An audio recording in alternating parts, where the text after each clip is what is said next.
Ici Hello Bio. Si je vous fais cette vidéo, c'est pour vous parler de mes dernières lectures.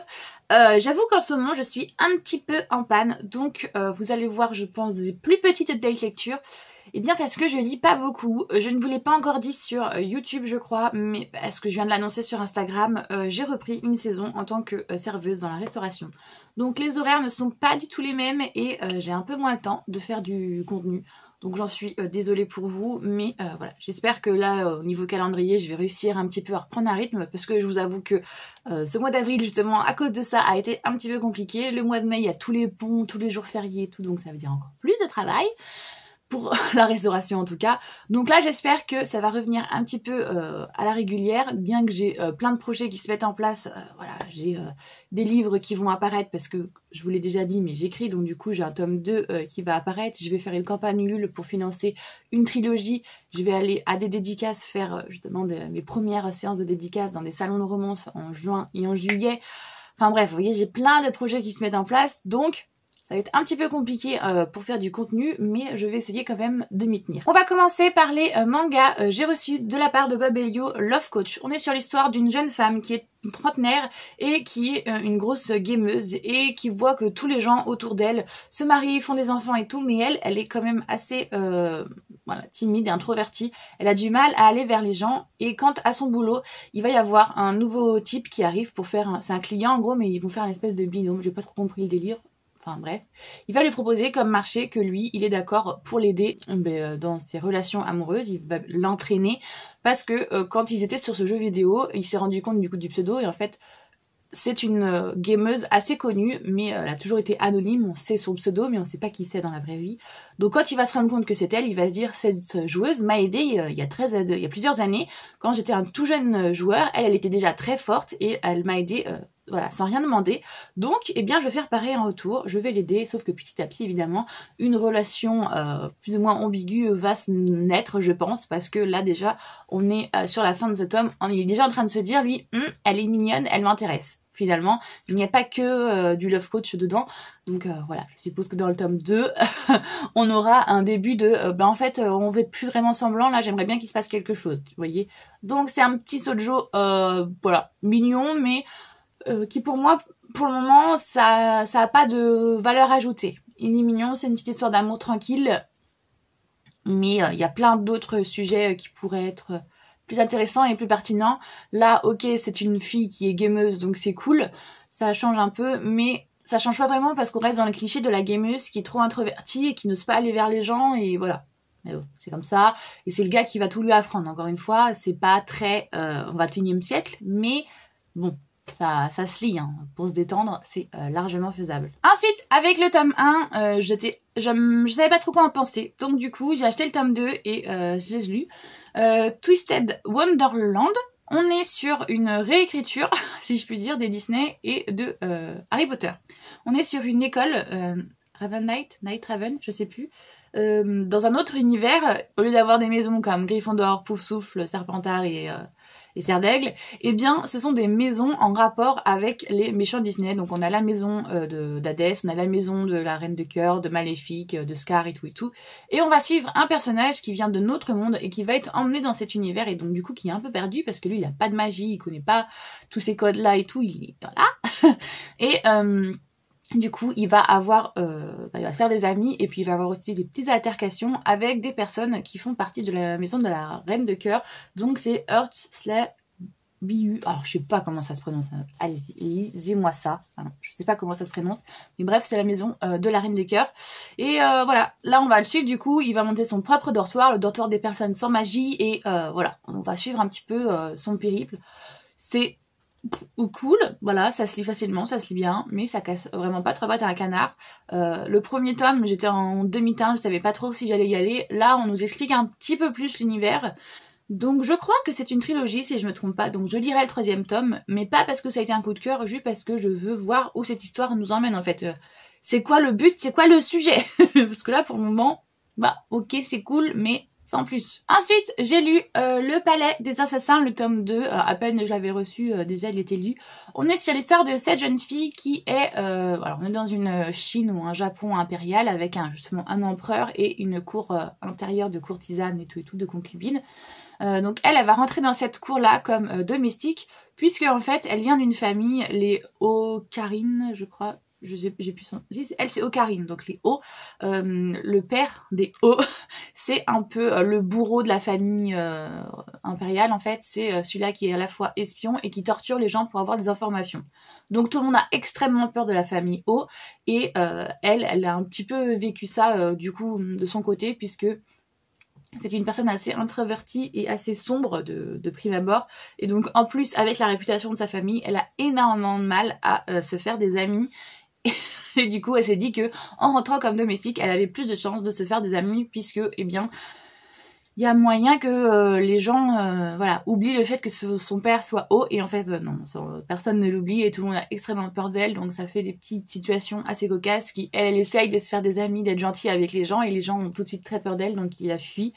Et puis, comme elle a quand même des restes de sa famille, qui étaient, comme je vous ai dit, des gens, voilà, des espions et tout, eh bien, dans cette cour, il y a quand même pas mal d'intrigues, de complots et tout pour soulever l'empereur et tout, donc elle va être là aussi pour, des fois, défaire les complots, et donc elle va être dans les intrigues politiques. On est un peu, comme je vous ai déjà dit, dans le carnet de l'apothicaire, mais un petit peu plus, voilà, un petit level au-dessus, parce que c'est un peu plus sanglant, un peu plus gore, mais voilà, ça se lit très bien, et c'est quand même assez cool. Donc voilà, j'aime beaucoup, et j'ai hâte de lire la suite pour savoir qu'est-ce qui va se passer, tout simplement. Ensuite, je ne l'ai pas là parce que je l'ai écouté en audiolivre. J'ai enfin avancé la saga Season. J'ai du coup écouté Un hiver pour te résister, si je me trompe pas. On est sur l'histoire d'une jeune femme qui rêve de devenir patineuse artistique, mais surtout qui rêve de gagner, alors je sais plus si c'était les Jeux Olympiques ou les Mondiaux, avant l'âge de 22 ans, puisque le plus grand champion qu'elle admire, Orion, lui, il les a gagnés à 23 ans. Si je me trompe pas, c'est quelque chose comme ça. Le problème, c'est que cette femme, elle adore Lily, voilà, elle est à fond dans son patinage, mais du coup, elle occulte tout le reste. Au niveau amical, pas trop, et puis au niveau sentimental, pas du tout. En fait, il n'y a que le patinage, c'est vraiment une athlète de haut niveau, il n'y a que ça qui compte pour elle. Et le problème, c'est que eh bien, son partenaire, parce qu'elle fait du patinage artistique en couple, va se péter, je sais plus trop quoi, pas les ligaments croisés, mais enfin bref, il va se casser quelque chose à quelques mois des Jeux Olympiques ou des Mondiaux, je sais plus. Et donc du coup, tous ses rêves se retrouvent s'effondrent, alors que ça fait des années qu'elle s'entraîne pour ça. Et là, on est dans la Mielda.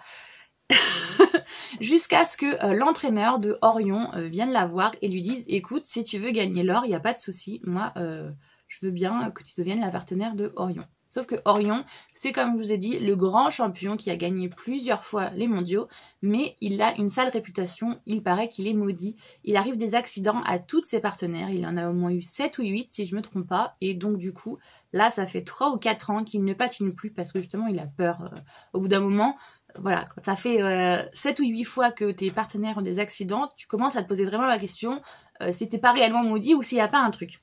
Donc du coup, on va suivre aussi justement ce patineur Orion qui remet toute sa vie en question parce que, eh bien, même si le patinage c'est toute sa vie, lui aussi c'est un athlète de haut niveau et comme je vous ai dit, ça a été un des champions les plus jeunes et voilà, il a battu des records.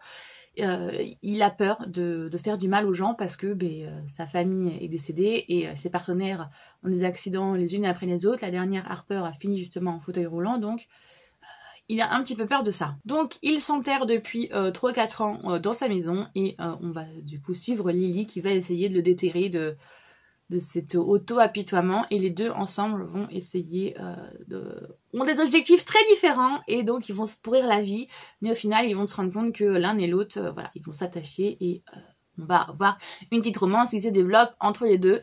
Je vous avoue que sur le coup au début, les 20 premiers pourcents, j'étais pas trop enjaillée parce que voilà, les personnages en eux-mêmes ne m'intéressait pas plus que ça et finalement quand commence justement cette petite guéguerre entre les deux qui se font plein de crasse parce qu'en fait ils veulent que l'autre cède, veulent que elle veut que lui il commence à prendre les choses, les entraînements au sérieux et lui il veut qu'elle arrête, qu'elle dise non c'est bon en fait je veux plus être sa partenaire parce qu'il a peur de la blesser. Donc voilà. Donc les deux se font des crasses pour que les deux cèdent, sauf que jamais aucun des deux ne va céder. Et donc ça va être assez intéressant, surtout qu'en plus au moment du partenariat, les deux coachs ont bien dit que ok vous êtes partenaires sur la glace, mais vous n'êtes que des collègues, il ne devra jamais rien se passer entre vous. Évidemment, vous vous en doutez, on est dans une romance, donc une fois que le côté crasse va être passé et qu'ils vont se rendre compte l'un et l'autre qu'ils ont peut-être plus d'affinité qu'ils ne le pensaient au départ, eh bien la tension va se poser aussi, c'est est-ce qu'on franchit cette limite ou pas, parce que on se plaît, mais on doit viser les Jeux Olympiques et puis les mondiaux, et voilà, normalement on est censé être collègues, pas plus. Donc voilà, j'ai bien aimé cette histoire, mais je vous avoue qu'encore une fois, c'était pas extraordinaire, c'était cool. Franchement, j'ai bien aimé ma lecture, mais voilà, ça m'a pas transcendé. Je ne mettrai pas au niveau que des très bonnes romances comme j'ai pu lire par exemple chez Lee Hazelwood. J'ai bien aimé, mais encore une fois, les personnages d'Orion m'a beaucoup plu. Elle, Lily, un peu moins, parce qu'on est vraiment dans le cliché de la fille qui c'est sa carrière avant tout, et un peu comme dans Love Coach, comme je vous disais, du coup, là, tout occulté autour, ça va être sa première fois, c'est lui qui va lui apprendre. Ces schémas-là, j'en ai un peu marre, les gars. Voilà, la fille, je crois qu'elle a 22 ans. C'est pas parce que enfin même lui Orion il le dit hein, ok c'est un champion, mais il allait voir à droite à gauche, donc le gars va toujours voir à droite à gauche mais la fille jamais, et ça je vous avoue ça commence un petit peu à me pomper l'air. Alors, sérieusement, donc voilà, j'aimerais bien qu'on arrête ce cliché de la vierge et le gars qui lui apprend tout, ça me saoule. Mais bon, voilà, ça fait partie malheureusement du cliché de la romance. Donc j'ai bien aimé ma lecture, mais clairement voilà, on va pas s'enjailler non plus, c'est pas un coup de cœur. Ensuite à ce moment-là j'étais un peu en train de tomber en panne de lecture, donc du coup je me suis dit hello, ok c'est peut-être pas la saison, mais mince. Du coup j'ai lu Jusqu'à ce que la neige cesse de tomber. On est sur une petite nouvelle de F.V. Estier qu'elle a auto-édité sur un couple, du coup c'est une romance MM. Alors à la base c'est quand même pas un couple, c'est l'histoire de Easton, si je me trompe pas, et l'autre c'est Maddox. Easton, du coup, sa sœur va se marier avec le frère de Maddox. Maddox, qui est un hockeyeur d'une des équipes les plus connues au Canada, et voilà, qui est le sex symbole par excellence. Et tous les deux, eh bien, ils étaient très amis pendant quelques mois, il y a, je sais plus, 5 ou 6 ans, et il s'est passé ce qu'il s'est passé, hein, ils ont dérapé, et depuis, ils ne se parlent plus.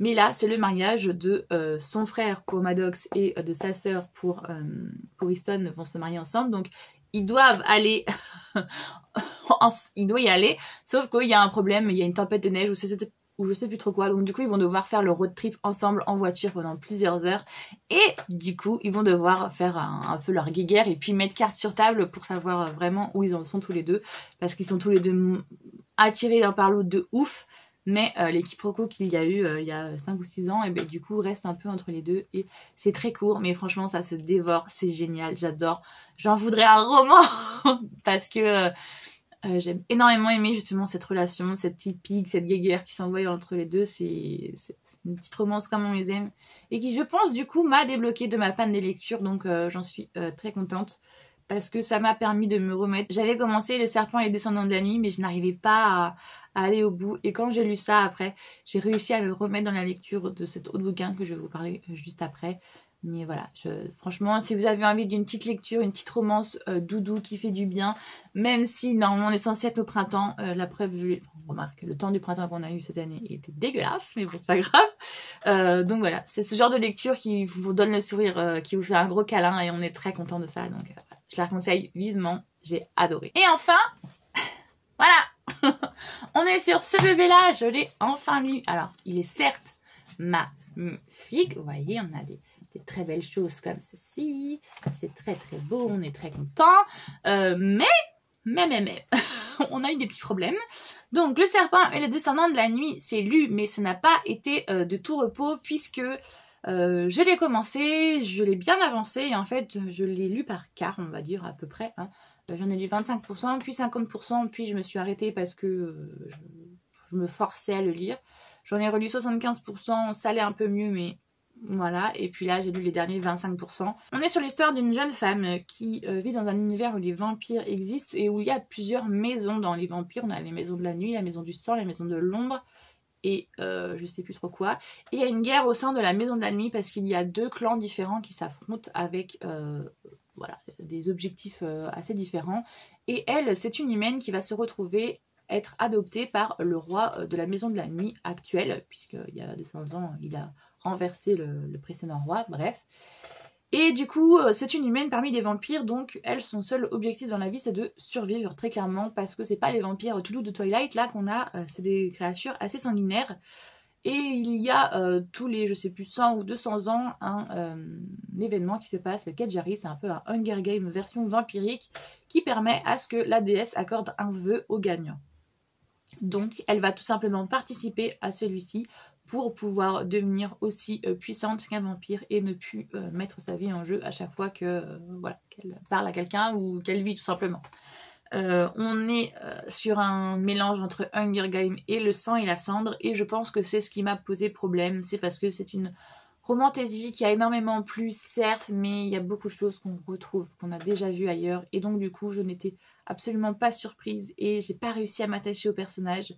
À elle surtout, j'ai pas réussi. Et lui, ça allait un peu mieux sur la fin, mais voilà, le retournement de situation qu'on a à la fin, le plot twist, pareil, pour moi c'est la même chose que le sang et la cendre. J'ai pas été surprise à aucun moment et bien forcément ça n'a pas trop fait pour moi. J'ai bien aimé ma lecture, mais sans plus, vous voyez. J'ai pas eu d'attrait, j'ai pas eu de coup de cœur, j'ai pas eu d'engouement. La preuve, je l'ai laissé traîner sur plus d'une semaine. C'est pas du tout mon rythme de lecture habituel. Les romans, normalement, je les dévore, surtout quand ils me plaisent, quoi. Donc voilà, pour le moment, je sais pas trop. Je sais pas trop vers quoi je vais, je sais pas si je le garde, je sais pas si je le revends, je sais pas si je lirai le tome 2, le prochain. Je pense que si, parce que on a quand même envie de savoir où ça va aller, mais voilà, on est sur une lecture pour le moment sans plus. Je suis très déçue parce qu'il y avait une énorme hype autour, beaucoup de personnes, ça a été des coups de cœur monstrueux pour eux. Et je pense que ça aussi, c'est un effet, c'est que quand tu as trop d'attente envers quelque chose, ben, du coup, si ce n'a pas ce niveau-là, forcément c'est décevant.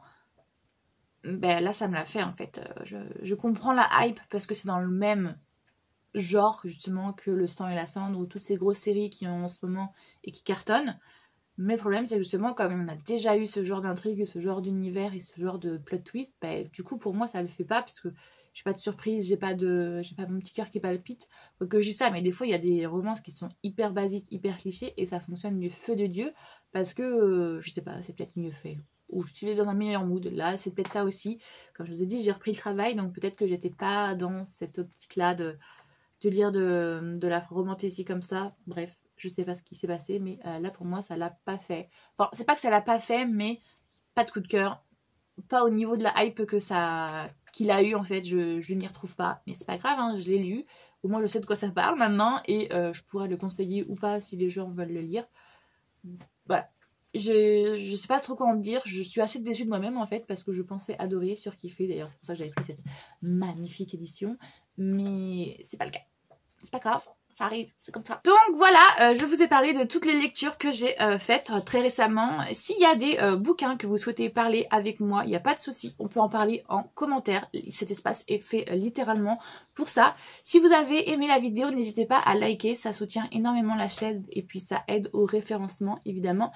Et puis si vous souhaitez voir le reste de mes vidéos, n'hésitez pas à vous abonner. Moi j'espère que tout va bien pour vous, que vous faites de très bonnes lectures et je vous fais tout plein de gros bisous. Thank you.